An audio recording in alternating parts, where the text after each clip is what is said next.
അന്നത്തെ കാലത്ത് ഈ പ്രസവം എന്നൊന്നും പറയുന്ന വലിയൊരു കാര്യമൊന്നുമല്ല.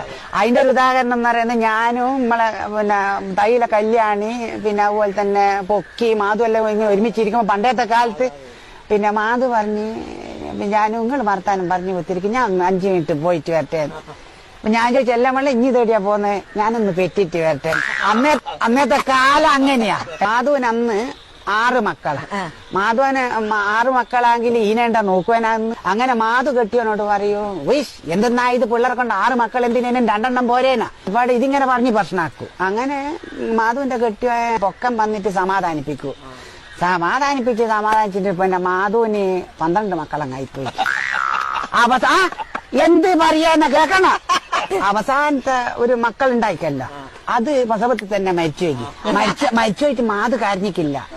അതെന്താന്ന് വെച്ചാല് അഥവാ പിന്നെ പൊക്കം വന്നിട്ട് പിന്നെ സമാധാനിപ്പിച്ചാൽ